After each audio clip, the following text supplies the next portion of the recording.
Well, good evening and welcome to Wide Awake News.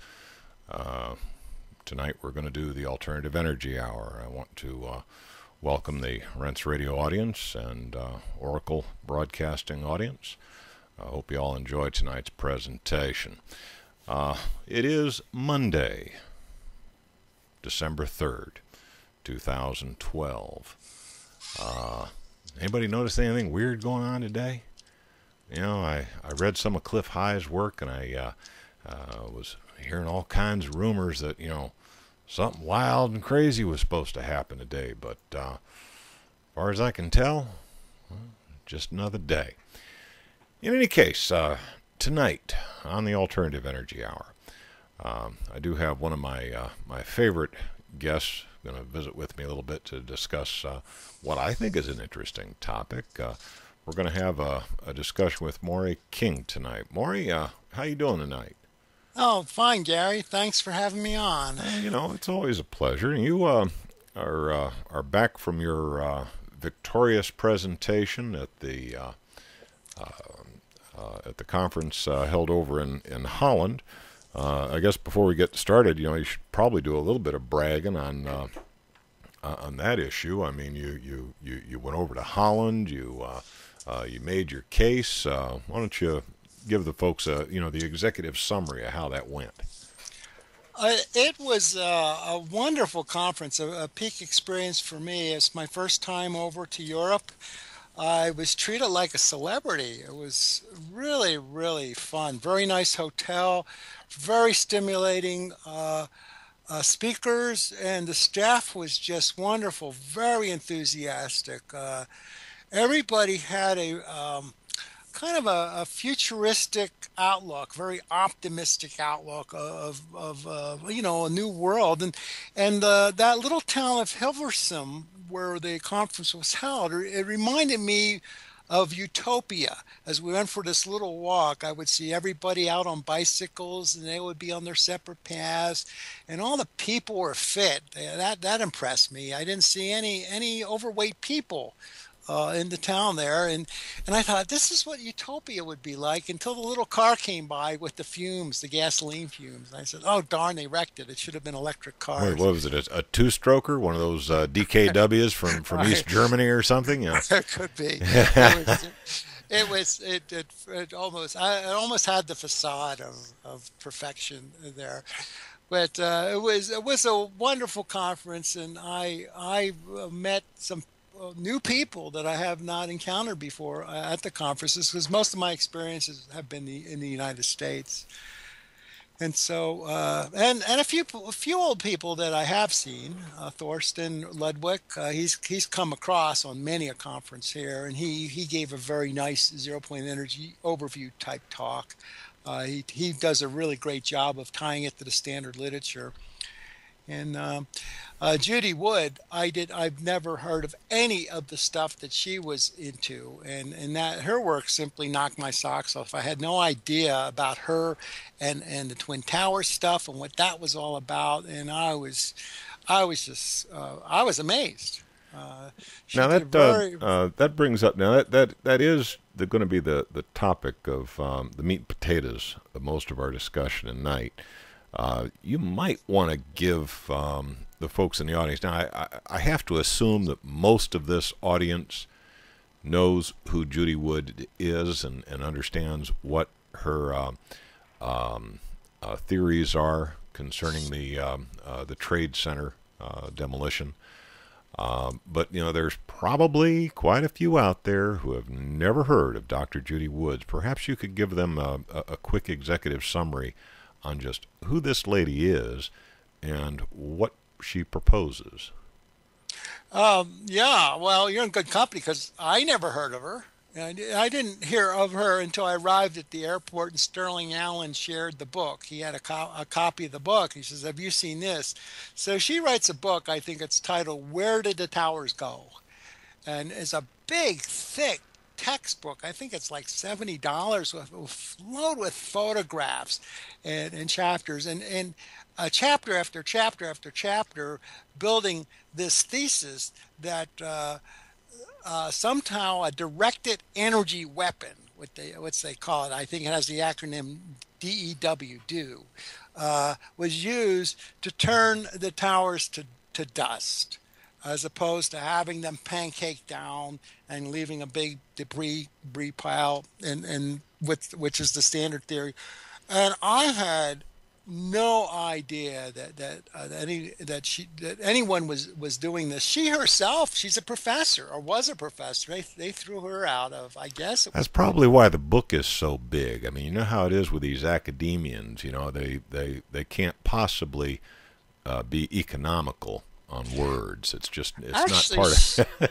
She was economical words. The book was a picture book, photograph after photograph after photograph Hmm. of this information. It was, and of course, it was completely new to me. But I got to read most of the book on the plane going out, and then I reread it coming back. And then essentially her presentation was from the book. And I was just astounded because I thought she made a very good case. I can hit some of the high points of what her case is. Of course, you should get her on your show, and she's certainly capable of articulating everything and explaining everything, Hmm. and does an extremely good job, especially when I saw her debate skeptics and everything else. She's thick skinned and can handle everyone, handle it on herself, handle all the arguments against it and things like that, and methodically presents her case. Really, really bright lady. Well, I'm very impressed with her. there's a lot of theories about what happened on 9/11. I mean, let's face it. You know, you got one camp over here that says it was nanothermite. You got another camp over here says it was micro nukes, and then you got the wildest and craziest conspiracy theory of them all, which of course is the one that the government has fed us with the support of the mainstream media, that, you know, some bearded guys came out of a cave in Afghanistan with nothing more than, you know, some satellite phones and a laptop, and somehow orchestrated the first incursion into American territory in this century. So, you know, I mean, obviously, you know, that one is absolutely laughable. But, you know, Judy Wood's stuff has been out there for some years. I remember encountering it 2 or 3 years ago. And the biggest argument I can see against it is, okay, say you had a directed energy weapon that could focus that amount of energy in a somehow focused beam that you could actually take down a building with it. What the heck would one use to generate that energy? I mean, you're going to need, you know, the total output of the electrical grid of the United States, you know, to even produce that amount of energy. So, you know, if you know, we're kind of alternative energy nerds. So if you were to hypothesize and just, you know, consider, you know, methods, how would you generate the amount of energy necessary to focus into a tight beam that you could knock a building down with it? Yeah, not only knock a building down, but golly, turn things to dust like that, make everything let go. Yeah, I mean, So you're I guess, talking a serious amount of energy here. So, you know, I mean, obviously, you know, the technology to construct the directed energy weapon itself would be fascinating, and I'd love to see how such a thing worked. But even more, I'd love to know how the heck they generated the energy that they directed. yeah. So, you know, of course, the first answer is I don't know, because I have never been really focused on this particular topic. But I do know of other researchers that have been doing it, and she cites the work of Mm-hmm. Hutchison, and he didn't. In fact, he didn't really have much control over what he did. I guess we'll come back to Hutchison after the break. You got a good ear there, Maury. We do have to take a quick break here. Please do stand by. I'll be back with Moray King right after these commercial announcements. And we're back from that blatant commercial break. Hope you are showing the advertisers a little bit of love. Without those advertisers, we've got no program, so I want you to get out your list and, buy one from each of our advertisers, okay?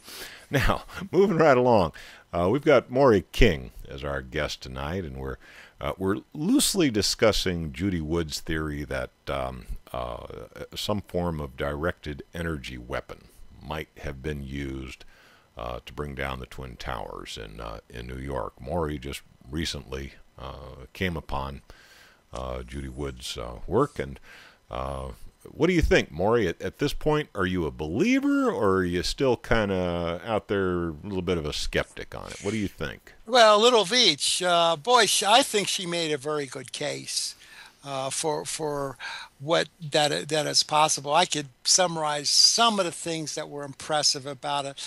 If it were if the not enough debris, that was probably the number one thing out of the gate. If those towers pancake down, I think your debris pile would be on the order of something like 12 to 20 stories high. Just a big pile. It wasn't even close to that. Yeah. And she shows that in her book. The seismic signature, they have the seismograph at Columbia and the other universities nearby. It was only 8 seconds long per tower. It was as it was coming down, whereas she shows that free fall would take about 9.5 seconds. That's just free fall from the top. Those buildings hit the ground with faster than you would expect gravity to pull them down. That was the most interesting phenomena.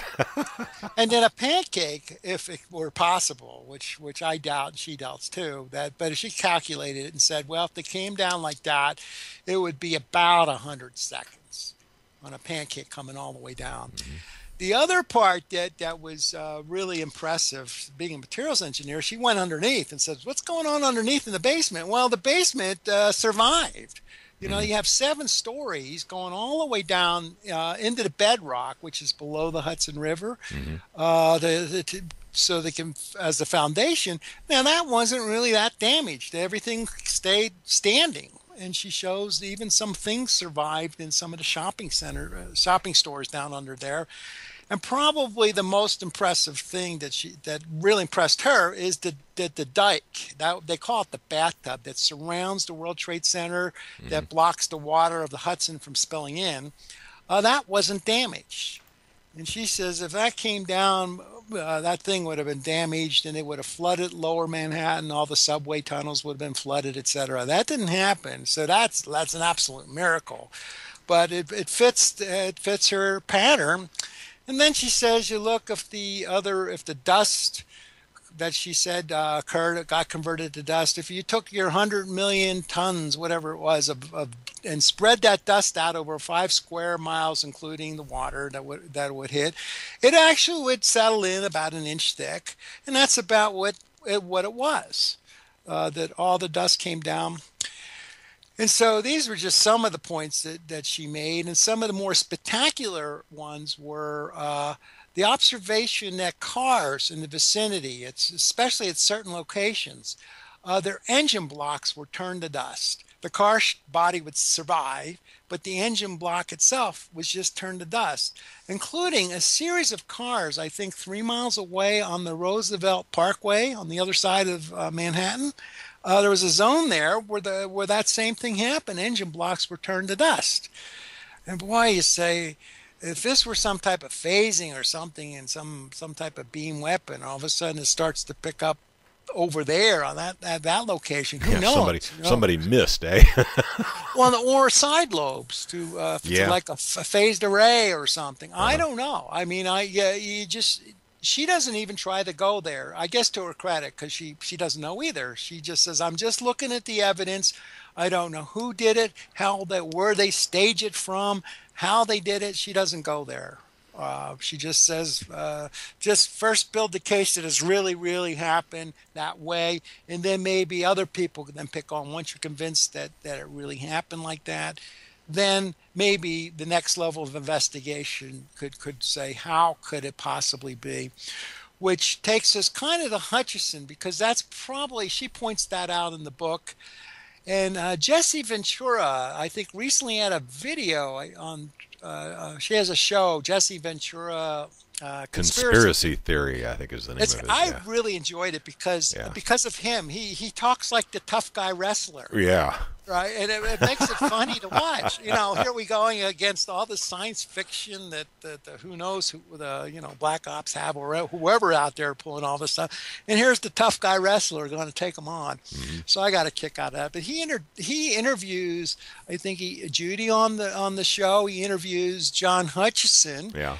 They try to interview Tom Bearden, who's probably the guy that probably knows the most.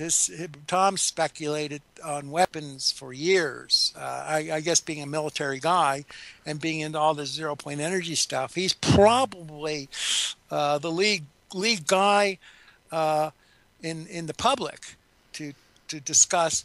Well, how could it possibly be? I bet you Tom Bearden would have his ideas on he this was topic. talking about scalar weaponry, and of course, scalar weaponry is in the literature from Nazi Germany back in World War II. Yeah, So it's there may or may not be something to that. We don't know. I mean, some people say that the Third Reich had flying saucers, although there's no record of one having ever been shot down or being used in an engagement where there was some definitive proof of it. But maybe you'll always have people out there who are saying, oh well, the Germans had death rays that could blow up tanks. Well, boy, I'll tell you, that break is coming up fast, Maury.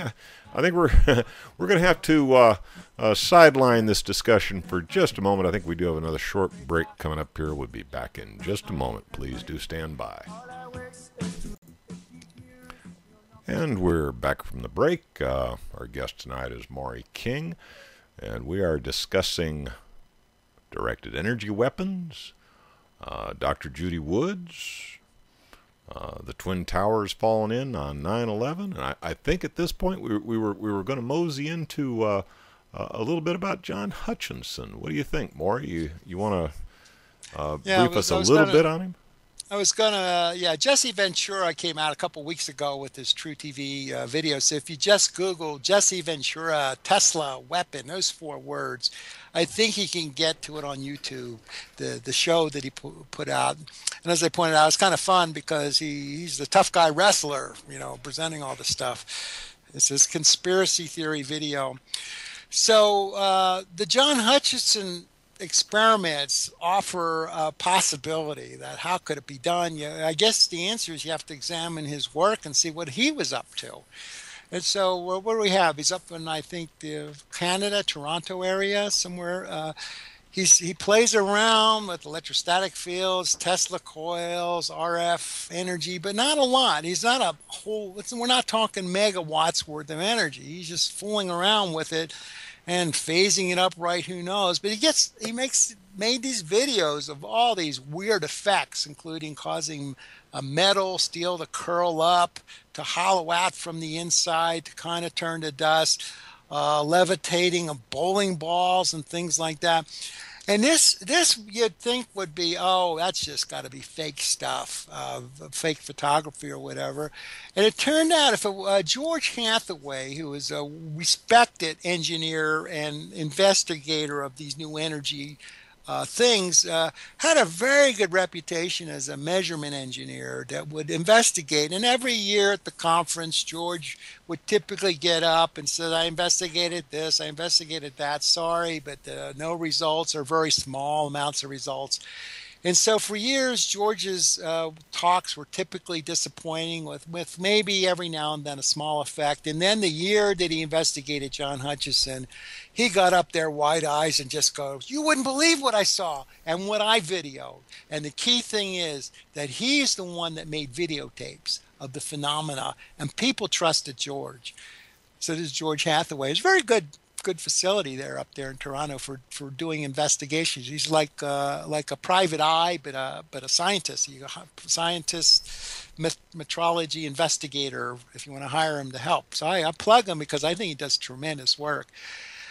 And when he gave the presentation, I think that's what put John Hutchison on the map, because George had a reputation of never crying wolf. And then he was totally amazed by what he personally witnessed. and he would show some of the metal artifacts and the videos that he made. And so it's on the web. It's so unbelievable. People just can't believe any of this stuff could really be possible.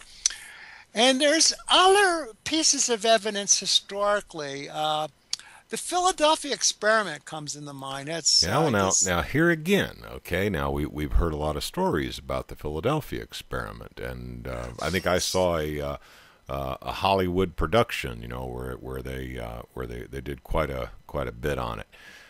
But again, you know, it's kind of hard to separate the fact from the fiction. A lot of this stuff becomes kind of an urban legend, and you know, it's really difficult to say exactly what happened during the Philadelphia experiment. But well, absolutely. But you know who put that one on the map was Charles Berlitz. I think he was an investigative reporter. mhm, I think he wrote the book in the 70s by the title Philadelphia Experiment. And his goal was to just drill in the whole matter and just prove it's all a bunch of nonsense. That he entered that project as a skeptic. But when he was done his book, by the time he published it, towards the end, he says, you know, I uncovered enough strange stuff and enough evidence that it started to change my mind. And he ended up with a maybe when he was done that book. By the way, I highly recommend that book because I thought he did a very good job. And he mentioned one of the scientists on that ex- project at the time was T. Townsend Brown, somebody that I did research on early on for the electrogravitics type of stuff. And I personally had an opportunity to work with T. Townsend Brown in his later years on a project. I think it was in 1982. And of course, I just recently read that Philadelphia experiment. And since he was on the project, boy, I eager to ask him what's up with that.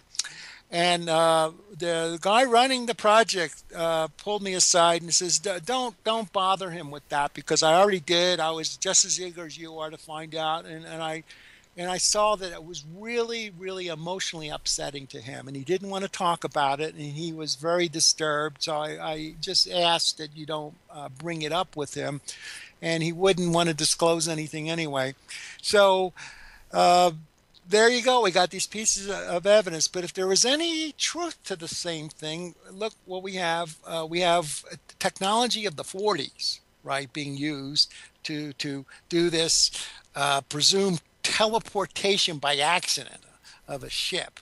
Uh, that's the urban legend from trying to create a field around it that would bend the light rays, and then around the ship to make it invisible. That was the goal of yeah, the fields. But instead, they do this teleportation thing. But it's like this higher dimensional phenomena where people start to get stuck in the bulkhead, and it relates to Hutchison in the sense he could get wood to get stuck inside the metal and things yeah. like that. And implies, are we doing a higher dimensional phenomena, hollowing out a metal beam from the inside, for example, cohering the energy that way? Are we dealing? It implies a higher dimensional phenomena that relates to, obviously, to high energetics of the 0 point energy.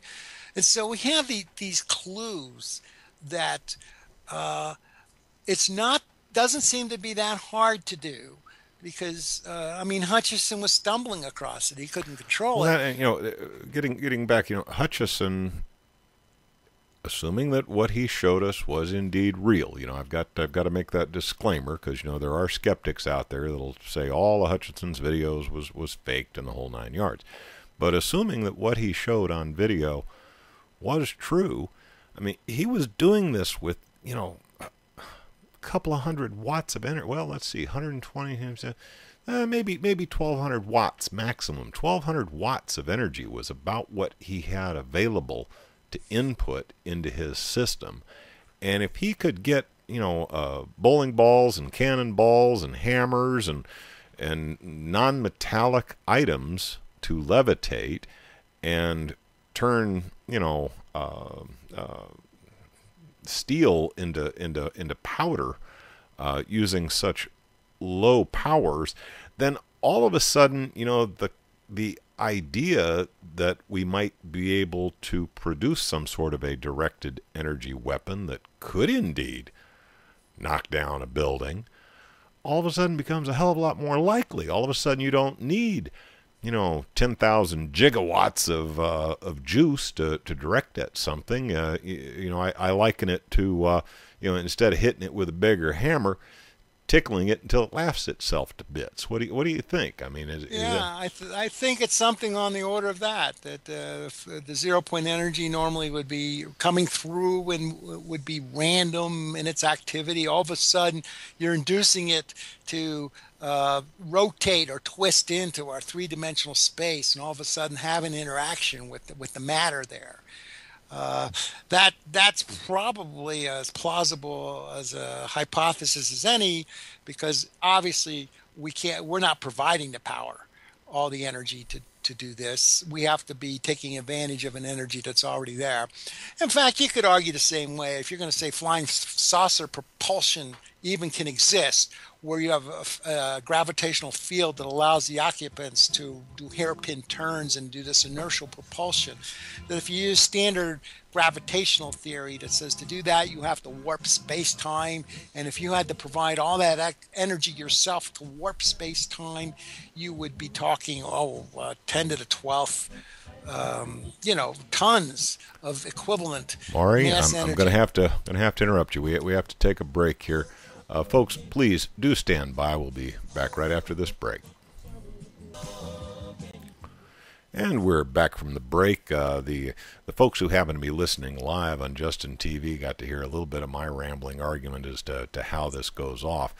But we were just moments from Moray being able to deliver the finale to the argument that he was building up to before we had to leave for the break.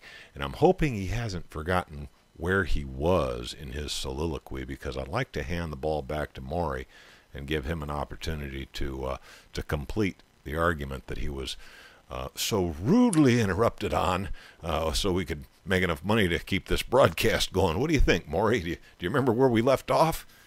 Yeah, basically the point was, you're not providing all the energy yourself. You're finessing the vacuum, the 0 point energy, to become coherent and interact with the system. And in this case, would that 0 point energy be contained in the object that, well, in the case of, say, the World Trade Center, would you be using the energy that was contained within the molecular structure of the building itself to provide the impetus? I think it's from the vacuum itself. It interacts with the matter at that point. Normally, it's random and incoherent, and it's just part of the fabric of space. And the key piece of evidence is like Hutchinson's examples of hollowing things out from the inside. So we're activating energy that's already part of the nature of the vacuum fluctuations themselves. And somehow you're triggering it to phase up coherently. And that's about, I don't know pretty much anymore. I'm just speculating, of course. Well, yeah, frankly, it's all speculation, because I don't think that anybody has come out with any sort of definitive proof that this is possible. I guess the closest has been Hutchinson. I mean, he certainly published a number of videos showing some very interesting effects that were done with, basically just, a household wall outlet, no more juice than you might have available to you to run your hair dryer. And he was doing some pretty wild and wacky things with it, if you accept the fact that his videos were indeed true and not faked in some way. I had one skeptic one time say that the way it was done was with fishing lines, and was all filmed upside down, and that it was all done with fishing lines. What do you think? Yeah, I've heard that. One, I think he made ice cream go up. I remember that. Well, yeah, that was interesting. So he had to be upside down, right, to do that. Well, that and it, I think he emptied the contents of a glass of milk. That one I found very interesting, because how he got the milk to sit in there upside down and then magically just fly out of the glass. That would have been an interesting phenomena. And frankly, if he was able to do that as a photographic effect, I mean, the guy should get awards for photography. Yeah, and so There's actually there's a third piece of evidence that might be of interest. This is also from the 70s. Yeah, this is when I got started. Wilbur Franklin, I think he was at Kent State University. He was a metallurgist.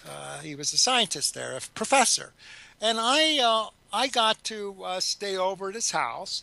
Um, as I was doing a cross country trip to meet him because he was interested in studying the phenomena of metal bending and bending by psychic means, psychic metal bending, like spoon We're bending. When talking you the Uri Geller type Uri phenomena. Geller started it off, and Hasted in England picked up on it with children. Children. Now, there's a funny story. Uri Geller got these kids on TV to all try it, and it seems like 4-year-olds were really good at it. But Well, see, Wilbur, they didn't know that they couldn't do it.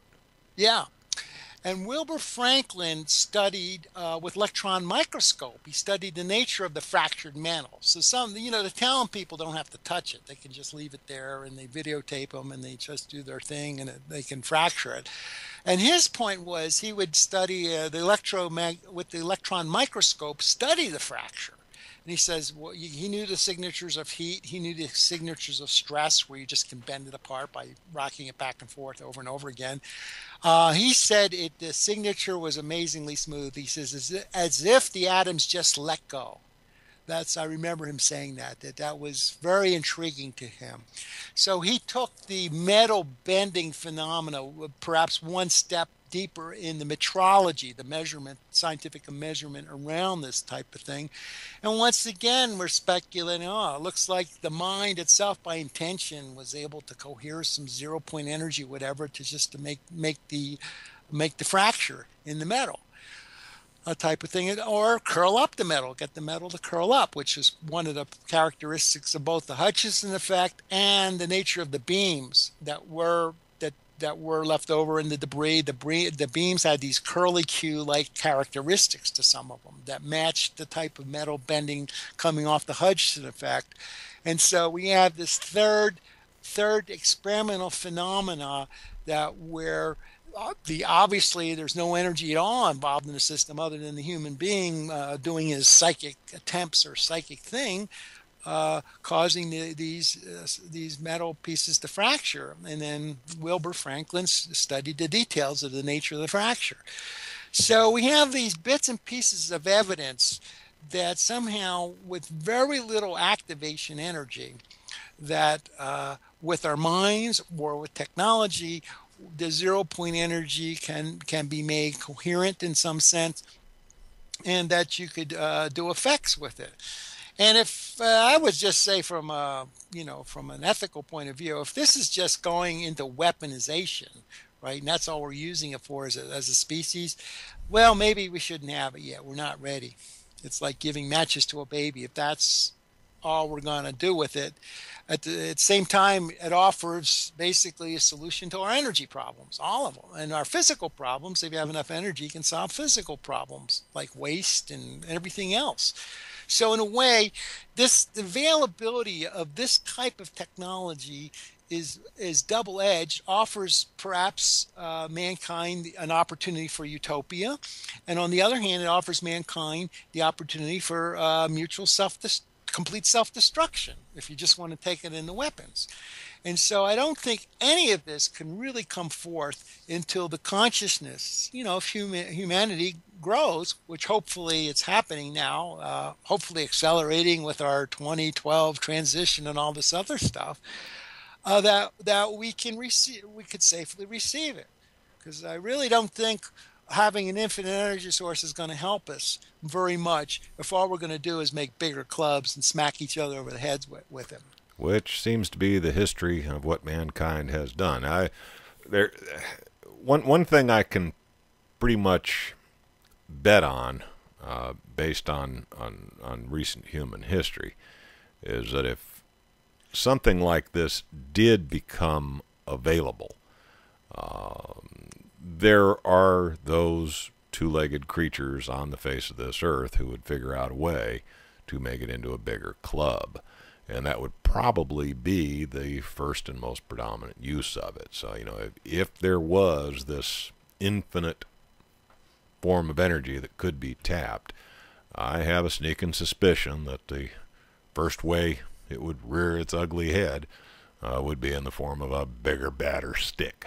What do you think, Maury? Yeah, and yeah, that certainly seems to be the pattern. And even you could say, if the majority of all humanity, even today in their state of consciousness, I would say the lion's share, 99.99%, are good people that would love to live and let live and not just pound each other. And it only takes a tiny, tiny few that decides, hey, let's make a weapon and blow everything up or whatever, destroy everything with it or try to enslave everybody else with it. It only takes a tiny few of that old consciousness to really wreck it for the rest of us. Seems to be a bit unfair. And I'm thinking, well, where's the consciousness transformation? What's going to allow humanity to receive it? Because if it only takes a few to wreck it all, how's that going to be solved? And I think there might be the nature of what's the consciousness transformation could be that we learn to have empathy for each other. In a sense, if I feel the other person's feelings, it would be hard to hurt them. It would be like my right hand stabbing my left hand. We don't do that because we feel it. And so if humanity is growing, we don't really need a whole lot of, let's say, rolling back our consciousness or rolling back the veil, or whatever we want to call it, to where we can simply feel each other's feelings. I think that would go a long way of solving the problem. I think the people that get involved in just indiscriminate killing and everything else are just completely cut off, and they don't feel what they're doing. And I think maybe the solution might happen with this consciousness transformation that we're constantly hearing about and hoping for. And then the other clue might be we'll have more telepathy with each other. We'll be able to infer each other's thoughts and maybe hear each other's thoughts. So it seems like the advanced beings tend to have this aspect of telepathy. So if we really grow to that level of maturity, I guess poker will cease to be an interesting game. And statesmanship will have a whole new meaning, too. Yeah, and maybe it's in the cards. But Maury, one thing about that would just scare me to death. I don't want to know what's in Hillary Clinton's mind. I don't want to know. Man, that's a scary thought. Then stay off the internet. Yeah. Now, I guess you have to have free will too to make it fair. There seems to be a balance. Well, we're just about to wrap up. I'm going to hear that music playing in the background. Maury, I would like to give you an opportunity to summarize your thoughts before they reach the hook out onto the stage and drag us off here. You got about 30 seconds to wrap it up. I think, I was kind of hitting my high point. I think really the solution is our consciousness. And I think we will, when we're mature enough to handle the energy, I think it'll actually be gifted. We hear about people channeling all the time. Information comes through. And I think all we have to do is become a coherent, loving, conscious being on our planet, and everything will basically be gifted. We'll gift it to ourselves because the ideas will be there. And I think it's in the cards for humanity. I'm optimistic, and I really believe that our consciousness will grow to where we have that empathy. And step one, we don't need a lot. We just simply need. Well, there's the music cutting into Maury's last sentence again. Hey, I want to thank the audience for spending this hour with us. I hope you enjoyed tonight's Alternative Energy Hour. My understanding is that Charlie McGrath has been called away on personal business, and that his hour of the show tonight will be a rerun. But don't despair. I'm sure he'll be back tomorrow. You have a good evening.